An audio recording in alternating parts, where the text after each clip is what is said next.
anybody that is actually out there starting a business that, there's a lot of hustle and there's a lot of grind. There's a lot of those concepts there.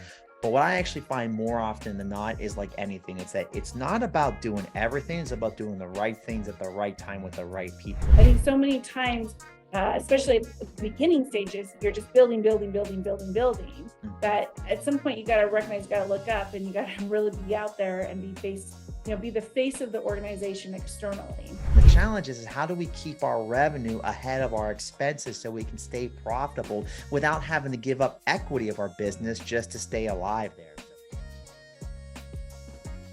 Well, welcome everyone. Thanks so much for joining me on today's Scaling with People podcast. I have Alex Kuhn with me today from Born to Lead. He started the business in 2020, knowing that everyone has a gift that can do good and change lives, and make millions, no matter what others say. Today, he and his team mentor over 250 clients, have 10 investments in every continent, and the clients are generating over $60 million, impacting 10 plus thousands of lives. Your clients start, grow, and scale high profit 7-figure programs into an investment vehicle of multiple income equity streams. So welcome so much, Alex. Thank you so much for joining us today. Guinevere, your beautiful background is just easy to be. So I'm very grateful and honored to be on your podcast with so many, it sounds like, incredible CEOs and founders listening. Excellent. Well, thank you so much. So tell me, let's get started. I'd love to learn a little bit more about Born to Lead. I know I just gave an introduction, but you will definitely do a better job of it. And tell our listeners kind of what you're up to today. Yeah, I mean, obviously everyone wants to tell their personal stories, but I think this is about the person that's listening on the other side. And really, I guarantee this episode is for the good person. I believe that we are in the decade of the good person winning in business. I think there's so much of humanity that's finally being appreciated in terms of actually what business is about, that this is the generation, this is the decade that very simply our mission is to help those people that are doing good, helping them change lives, and yes, making millions, because we do believe at the end of the day, the bigger the business owned by people that are doing good, the bigger and the greater the impact that we're going to have on this world. And I've been blessed in my life to, somehow develop that skill and tools and see a lot of those intuitive insights in business to actually have helped so many people. I've sold 15 businesses. I've sold 3 of my own businesses there, but I've also had the amazing and wonderful failures that everybody has. And I can say this, my first year in business was back in 2012. And I tell people I made $4,225 in the first year of entrepreneurship, which, it went a long way towards those peanut butter and jelly sandwiches to survive.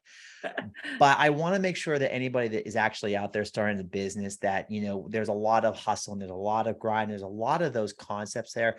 But what I actually find more often than not is like anything. It's that it's not about doing everything. It's about doing the right things at the right time with the right people. And so hope I can give some clarity and guidance today to everybody that's growing their business, whether it's stagnant today or it's in hyper growth, to give you some guidance on what the next steps are. I love that. Thank you. Well, actually, so that leads me to a question. I think most of our listeners know, but just in case they don't, what is the difference between a stagnant or not growing company versus a hyper growth company? I find that, companies that are stagnant, typically they will describe that as very simply a trickle or no lead generation, not the sales. They can't basically get out of a very specific revenue generation cycle. Maybe maybe it's a consulting companies at the 10 to 20K per month.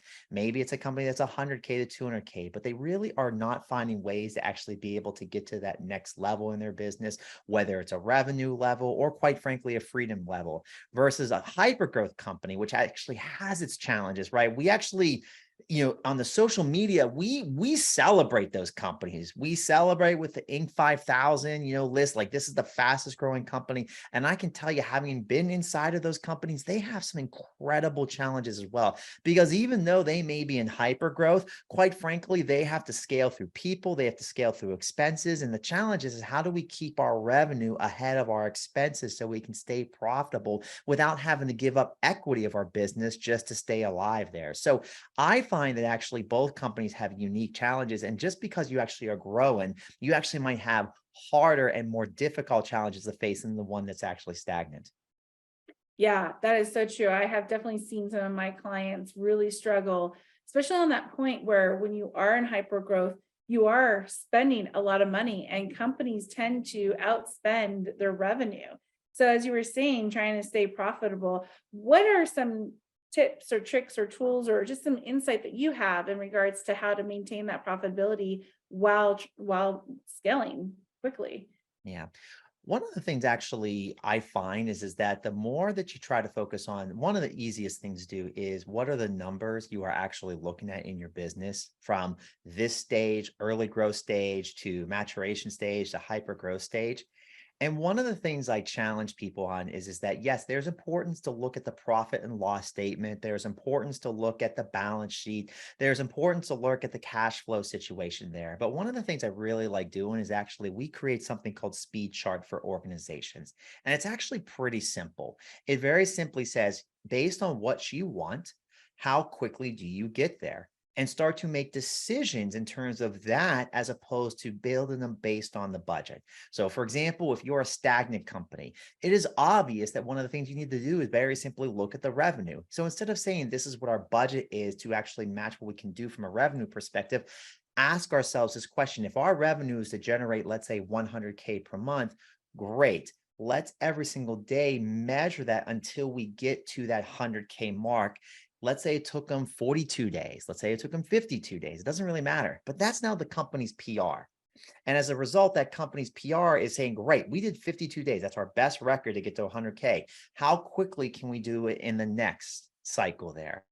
I think what happens as a result is just from that type of line there. Yes, ultimately, it means that you get a hyper focus in terms of not trying to look at just the big picture all the time, but exactly what are the tweaks you need to do in your business. The same thing applies for a hypergrowth business. If the idea is to be profitable, great. How quickly can you get to 100K in profitability? So you're actually measuring your profitability on a day-to-day basis and using that speed chart. I find so many businesses get too inundated with the numbers as they continue to grow, thinking that there's going to be some magic secret in terms of this number or that number, where at the end of the day, every single business I've owned, every client business I've owned, they found that yes, there is a specific milestone mark or there's a specific KPI that's better for them, but they all know the outcomes that they want. And the more they focus on the outcome that they want, they ultimately find the KPI that's most important to them. I like that. The lagging versus the leading indicators, right? Mhm. So I love what you said too, like looking at it on a day-to-day basis. I think so many companies do get themselves in trouble when they are only looking at their numbers on a monthly or quarterly basis, right? Like in a scale-up company where you're moving really fast, especially in a startup world where things are constantly shifting and changing. You have to be agile. Everyone says that, right? You have to be agile. It's about the product. You got to shift there. You got to shift there. But if you're not looking at where you're at and where like your leading indicators to tell you where you're going for your the lagging indicators are the ones that you want to really, that's your outcome that you're looking for. If you're not paying attention to the indicators of how you're going to get there in a continual like daily basis or at least weekly basis, how can you be agile enough to know, okay, I need to dial up, I need to dial back, I need to shift here or shift there. So that's another, I think, great thing to call out for a lot of leaders is the frequency of when to look at it. Like, right, you're right. There's so much to look at. You could just you could consume your whole day at just looking at numbers, right? And that's obviously not the right place for leaders to spend their time, but that definitely having that pulse and being able to have that in your head of like, okay, oh, I'm starting to see it's not going where I need it to go. We need to shift. We need to change something, I think is really important. And kind of speaking about that. So, managers, leaders are managing a team, right? There's a lot going on. There's a lot going on in the world today. There's a lot going on probably in everyone's businesses, shifting and constantly looking at things. What are some ways where you've seen for even yourself on taking care of your team, but also taking care of yourself? I love this question because we actually call our process leader operating system. Meaning that the business and organization, at the end of the day, it's not about building $1 million business or 10 million or $100 million business. Like when somebody is a founder or CEO of that organization, ultimately you're building the business based on a vision. And that vision is twofold, right? That vision is not just in terms of like, what's the purpose and legacy you're leaving on this planet, but also more importantly, what's the purpose you have to yourself? For me personally, I can speak to it that, once this podcast's over, I am done. I will be gone for the weekend there because that's family time. I got a 4-year-old, I got a 1-year-old, and they need my attention, right? Oh, That's the one thing I can't replace that. I can't outsource parenting. That is the one thing that they absolutely need. So understanding where your priorities are and using those boundaries, actually then figure out what you can actually do in the business, I think is a really important piece to that process. So when we actually work with our teams and our organizations, we actually have them go through very simply what we call this holistic vision cycle. And as I mentioned, it's kind of 2 quadrants. There's like, hey, what is your purpose out in the world? Like, what do you want to do with this life? And it's a really important piece. But also the second thing is, what do you want to do with yourself? And I find time and time again, we actually can boil this down really to 2 things from a business perspective that we want to do. One is, yes, we all have revenue goals, right? We all have team size goals. We all have goals in terms of exactly how big we want our organization to be, how big the impact we want to make with it. The other side of the equation as a business, I think it's really important, is your reputation. What do you want to be known for? What do you want people to say about your organization? Not just, oh, it's fun, they're a great organization, they communicate well, but what do you stand for? What are you proud to say out to the world, regardless if you get venom fed back to you? And I think that's that purpose side of the organization. And then obviously, of course, on the other side, I say to yourself, what is that leadership role you want in the organization? Having been a person who was a CEO of a digital marketing agency that was doing $50 million, like, of course, from a ego perspective, it sounded great, but I can tell you because of poor choices and partnerships and poor choices in terms of actually setting up the operating agreements, it was not exactly the type of leadership role I wanted to be in. So naturally, after selling that company there, which was great, of course, it looks good, but quite frankly, it was because it didn't serve the purpose I want in my life there. So what did I want to do from a leadership perspective in terms of my role? And also last but certainly not least is lifestyle.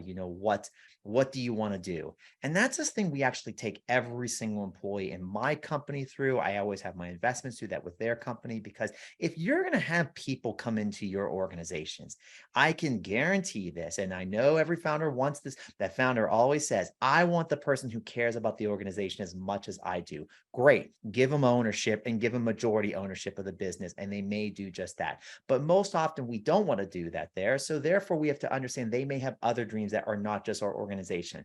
And the more that we can find ways to help their dreams outside of our organization come true, the more likely you're going to get a higher loyalty, a better culture, and most importantly, and obviously for most of these founders, more production. So that's what I really believe, is that if you're not looking at the person as a person first, then you're really missing the point of actually how you scale an organization. that's so true. And I think especially when you start in your single digits, even double digits of employees, like they're sacrificing. They're sacrificing the time in their life cycle, like what you just talked about. What is their priority? Maybe they believe in the cause of what the company's doing. Maybe they just want to be part of the startup and believe that this is something that can actually get to being sold or IPO, and they can cash out and go buy that dream vacation home or sports car or whatever, right? Whatever floats their boat, or it's enough money to send all the kids to college. But I think too, it's like you were talking earlier about like, what do you want to be known for? And I remember going through an exercise with one of my clients, and we did this. It was a post-mortem kind of situation where we actually wrote our obituary of the company. But I really actually took that and I was like, what would my own personal obituary be? What would it be versus what I would want it to be? And where are the gaps, and every day we can make the decision to change and be different, and to be a better human being, be a better coworker, a better boss, a better leader, a better mentor. And so that came to my mind when you were talking about that, like maybe take the moment to really like write your own obituary, or for the founders out there, your company's obituary, right? What are the things that you're not doing well? You died because of culture toxicity and everyone passed out and died, right? Like, or whatever it might be.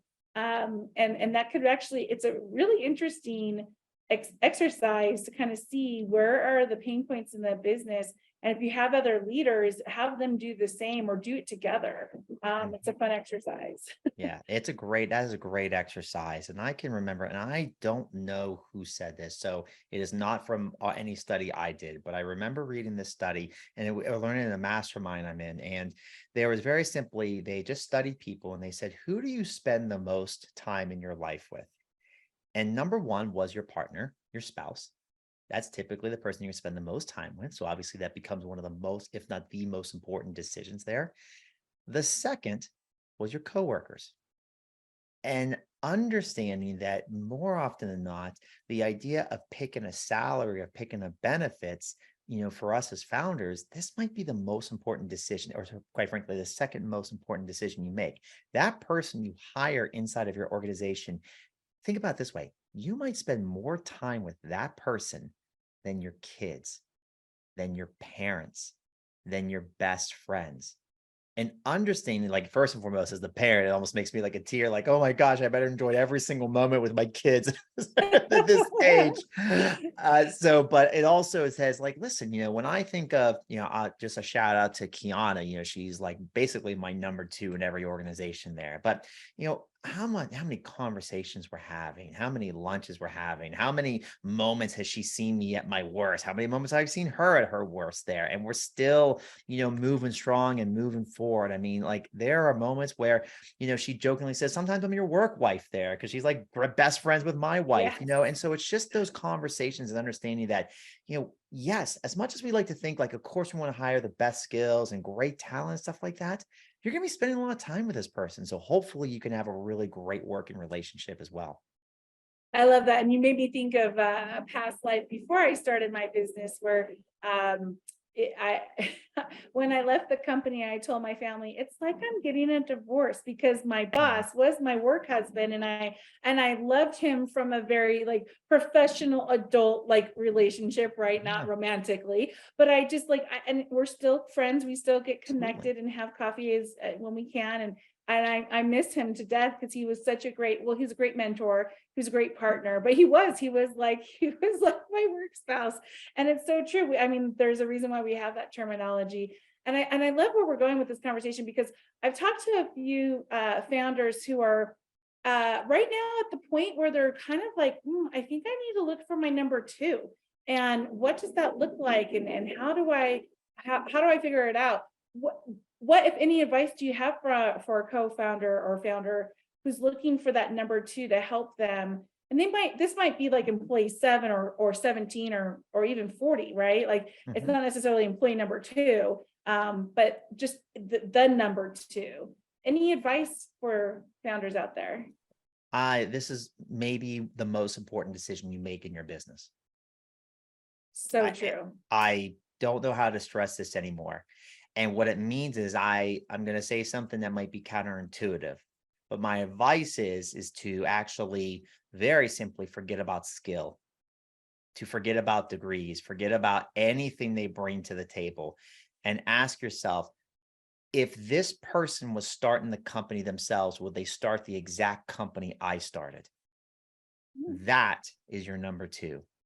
Because at the end of the day, at some level, your number two is probably, as you grow, going to adapt into different roles. You're going to find them go to different places there. Yes, it'd be great to have, if you are a natural leader and influencer and motivator like myself, of course, you're saying, I want an architect. I want more operations there. That's a great skill. And believe me, you can hire that skill, but you need somebody to be able to relay the message that isn't just you, and to say it at the exact same tone, exact same excitement, exact same level of enthusiasm there.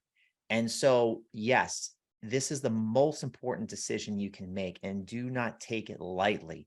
And what we will find is that as much as people think that you don't want a company of nepotism, it may be necessary if that's one of your first, second, or third hires, because you need somebody that basically is already been inundated into the culture of the organization and bleeds it there. Because one of the things that can crumble an organization quickly is to bring too many outside voices in too quickly. So the original vision and the original mission and the original message that's actually growing the business gets lost, or it gets lost in other people's operating styles. So it's the most important decision you can make at the earliest stages of scaling with people in your company. And be clear, if that's not the right person, it's the hardest thing to do, but you got to let them go quickly and go back on the page, because you can always hire for skill. You can always hire for effectiveness, but it takes a long time to find truly number two. And as you mentioned so beautifully, number two doesn't mean number two in terms of the hierarchy of the organization. It's number two in terms of the voice of the organization. That doesn't always just have to be you. Yeah, that's so true. And to double down on that, I think the other piece I would add to that is trust, right? You need to find someone that you can build that trust with, because in order for founders to be able to really start to scale their business, they have to let go. Mhm. They can't hold on to everything. You can't hold on to finance and HR and operations and marketing and sales and product and engineering and tech and all the things that you have to do if you're a manufacturer, whatever the company is, right? And I see so many founders struggling with that, or they get into well, I really enjoy XYZ, so I'm going to keep that kind of under my belt for a while, and they keep it too long. And really, one of the things I remind founders and CEOs out there is do an exercise of what it is that you enjoy doing. What are you actually doing? What is it that you can, of those two categories, you can let go, you can delegate?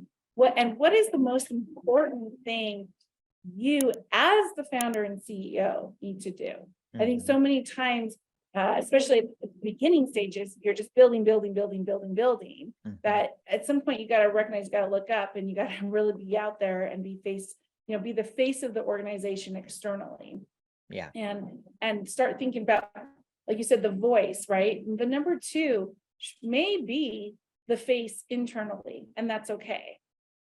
Yeah. I love that. I think that, like, you have to also know, and this is a really important thing, because I mean, some of the things that I know is kind of going backtrack to what we talked about, but that CEO and founder, wherever you're starting as a company, right? Is this, you got to look at your company like, am I trying to basically bootstrap the company? Like, that's actually my favorite way. I prefer to bootstrap the company and maintain the equity of the company there. Because I have found that, I'm on advisory boards. I am an investor. So, when you have a company that's invested in, right? Like, ultimately it becomes very difficult to maintain that voice, because the investors, the advisory board is going to have a very different mission there that might feel very different. So your job is to sell them so they can keep that investment in the company there. So for me, any company I've ever really been involved in is quite simply about, what?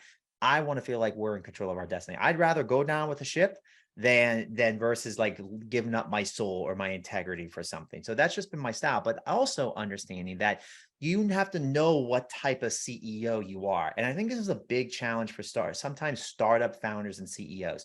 You may not be the best CEO when the company's trying to go from 0 to 20 million, but you may be a great CEO when it's going from 20 to 100 million, or you might be actually not the CEO until that company gets to a 100 million and above there. And understanding that CEO position has a very different skill set and challenge at every single level, and understanding as the organization grows, if you're the person who's great, you're great at 0 to 20 or 0 to 100, you're probably not the CEO that's right for the company going from 100 million to 1 billion. And that's always a tough stab in the soul and heart to feel. But at the end of the day, if you can have that true honesty with yourself and what it needs to take, it is going to truly change the game, and it's going to make business way more fun for you. Oh my gosh, I'm so glad you called that out. It is such the case where I have CEOs that just stay around too long. They can't, because they're the founders, they just can't let it go. I have a wonderful CEO I'm working with right now who basically said he can't wait for the company to outgrow him, and he has to step down. Like, that's his ultimate goal. He recognizes exactly what you said. He knows that he's that starter CEO, and that at some point in time, the company's going to outgrow him, and he can't wait for that day. And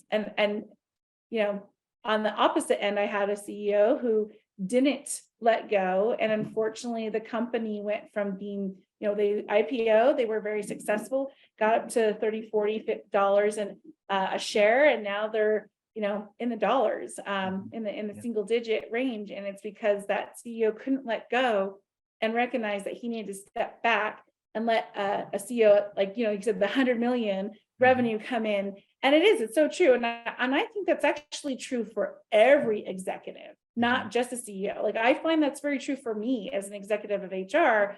What do I enjoy to do? What do I enjoy doing? I don't enjoy being at the 10,000 plus employee population. And that's not my wheelhouse. That's not my skill set. I enjoy the smaller sizes.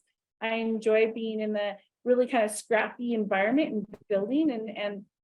So it's very true of all leadership roles, not just the CEO.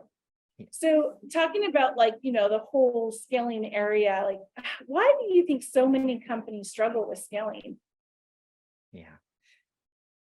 People think the problem is how many talent they can get in. People think the problem is the market saturation. I actually believe the biggest problem is the business capacity. And so let me explain what I mean by that. The first thing that whenever I'm working with any size business, it doesn't matter, is to make them understand that your business needs to be highly profitable and highly successful at only a 50% success rate. Because companies that are actually trying to go at 100% level with their team, with their product, with their revenue, they create the highest levels of stress on the organization and don't allow the mistake of the organization. Because if a mistake happens there is a major ripple effect there. And as a result, payroll dramatically goes up, which quite frankly it does when you're actually at a 90+% utilization rate. And thus, as a result, basically, you're like, I got to bring more team, but it's not actually increasing the revenue. It's actually increasing the expenses there. And that's where ultimately these hyper-growth organizations get into major challenges. They get into major challenges because instead of actually figuring out what they need to do, they start figuring out how to solve the problems with people. And it's great to scale with people, but that's not what actually helps the business scale effectively and profitably. It is the visionary and COO's role in that organization. Say, within our current structure, what are the things we need to do to increase the total revenue capacity of the business so that we don't need to just dramatically increase expenses just to meet our revenue goal? If you're a growing business right now and you're trying to scale and simply solve your revenue business by bringing on more people, I got it. This is my bad news and tough love moment. You need to go back to your product, go back to how you're delivering that product, and go back to your marketing and sales. And you've got to ask yourself, how do we increase the revenue and decrease the expenses without adding a person first? Because the last thing your organization wants to do, and it's actually a detriment, is by adding people to an organization that's running on negative adrenaline. And that negative adrenaline is going to be felt not just by the people that are already there, but by the new employees. All they're going to do is just match that energy there. So the first thing I always say to companies is simply, please look at your capacity and ask yourselves, can you be successful at only a 50% clip? Yeah. I like that thought. It's definitely different than what you hear out in the normal world, I guess you could say. One of the things that's interesting and just recent, obviously, all the AI stuff popping up, right? The chat GTP and all the things that are coming up. One client I have is actually focusing on what can they implement by department that is an AI functionality that can help the department improve and increase without actually headcount. I found that was a very interesting approach. Is AI impacting anything that you're doing in today's world? Have you started to see that kind of bleed into what you're working on and doing at all yet? It's impacting the thought process of, hey, how business is done.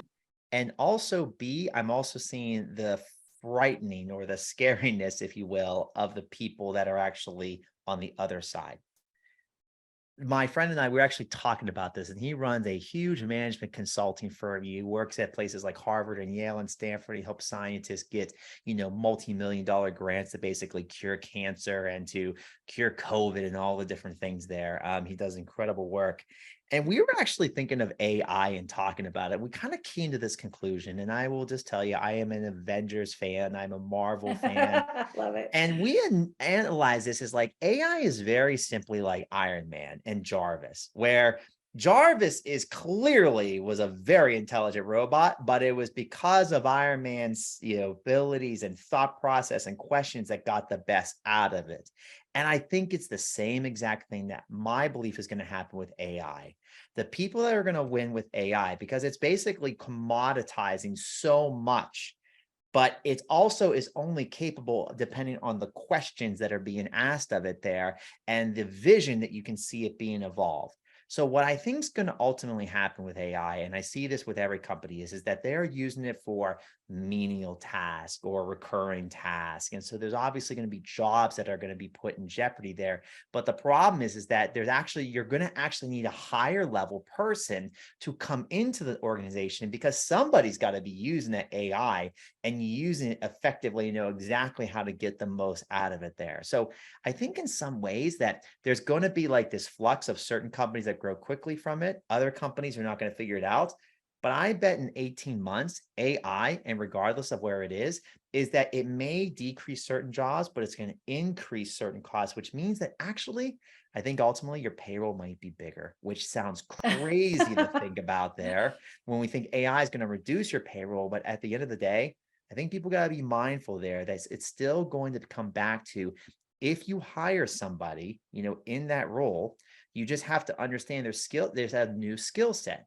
And the skill set is who's going to be able to get the best out of this tool. Just like if you hired a funnel expert, who's going to be able to build the best funnel? The tools are the same, but it's how somebody applies it. Oh my gosh, yeah. I made me think of Salesforce, right? Like, I mean, if you have a Salesforce person on your team that is really efficient and effective with it, they're going to be getting paid a lot more money than someone that just knows how to manage a different 100%. type of tool. So yeah. Well, with just a few minutes left, what do you have anything else, any wisdom or advice you would want to share to the co-founders, founders, and CEOs on the call today? Yeah, I'll give three. I'll give Okay, three. great. I'll give three things. I think it doesn't matter what stage of business you are. I don't really care what your total revenue is. I think your profit is your most important number at every single stage of the business there. I think so often we tend to think like, oh, the total revenue, and we look at the expenses there. Listen, at the end of the day there, you got to ask yourself there, what is the profit of this business there? And you, as long as you're growing and you can maintain that profit margin for as long as you possibly can, even if it slows the growth down slightly there, I think you're going to be a way more happy, fulfilled, and sleep much better as night leader there. I've been in the hyper growth business where our revenue is beyond, or expenses, is beyond our revenue there. It is not a fun business. It may look great into the social media world, but is not a fun business. And for those of you that have spouses or kids, I think we all know that at the end of the day, we want to go home feeling fresh and not worried about how we're going to make payroll or how we're going to make our next month's budget there. So please try to keep that in mind there, which means build yourself that 12-month, at least, savings, so that you don't have to go just to that line of credit. The second thing I think that's really important is that there's actually only two things I find that are actually important to growing the company there. And those two, and as much as we talk about marketing and sales, I actually think the biggest driver of growth is very simply is the offer. When you actually look at what you are selling, what you're promoting, whether it's a tech, whether it's an app, whether it's a service, whether it's a done for you service, at the end of the day there, you got to actually look at the offer. You got to ask yourself this, is that, can we actually create an offer that somebody truly feels like is worth $100,000? Can we sell it for $10,000, and can we sell it profitably there? That's the time and time again, we get so much into, we got to be better at the CPCs and, advertising costs or organic or our social media message. But listen, at the end of the day, great products and great services that ultimately people highly value, that they feel like is a steal, will ultimately always beat out anything that's just high price, just to be high price. Work on your offer and your business will dramatically grow to another level there. And the third and final thing, I think this is just an easy one, just Guinevere, because we've been talking about this, is that, listen, do not lose your boundaries. it is very easy in this entrepreneurial world to very simply just go all in on your business. But ask yourself, is that why you went into business? Were you dead set on basically being the 18-hour a day, 7-day a week person? Was that the dream? Was that the vision there? And I'll tell you, the best business people I know at every single stage, I just actually went, again, my mastermind there, there was somebody there that's in part of the process of buying the Washington Commanders. There's somebody who's actually trying to get investment for an underwater hotel. I mean, these are some of the biggest people in the world from an investment and financial position. And what we talked about, what they were doing with their families, what crazy athletic adventure they were getting, what vacations they were doing there, what's, something outside of work. Having interest and intrigue and a life outside of work makes your business way more interesting to your employees, to your teams, to your clients, to anybody you're watching to, because quite frankly, who wants to talk about business 24/7? Not even the best business people in the world. So find a hobby, find an interest, find something outside of work so it creates more interest and also, quite frankly, creates more boundaries so you actually make quicker decisions. I love that last piece of advice. I'm actually still need to take it.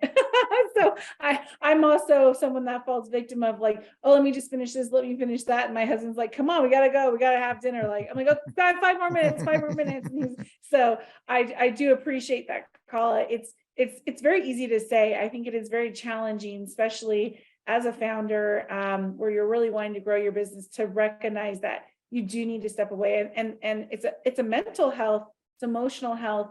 It's also, like you said, it makes you so much better as the owner of the company, as an employee of the company, and to the people around you as well. And especially as a CEO founder, people look up to you and they want to emulate you. It's an unspoken, oh, he's working, he or she's working, and I should be working too. Or, oh, but they sent me an email at 7 p.m. I should get online and answer it, or, answer it on your phone or whatnot. And so really it is also too creating the healthy boundaries for the people under you. Yeah. And listen, we all make mistakes. It's not about perfect. Believe me, my wife can tell you there's moments at dinner I just zone out and she's like, Alex, like, gets my attention. Like, I'm sorry. I was thinking about something. So That's so cute. Well, thank you so much, Alex, for your time. Really appreciate you joining us today. And I hope that everyone on the call got a little nugget out of it, or even multiple ones. I know I certainly did. So I appreciate your time, and thanks so much.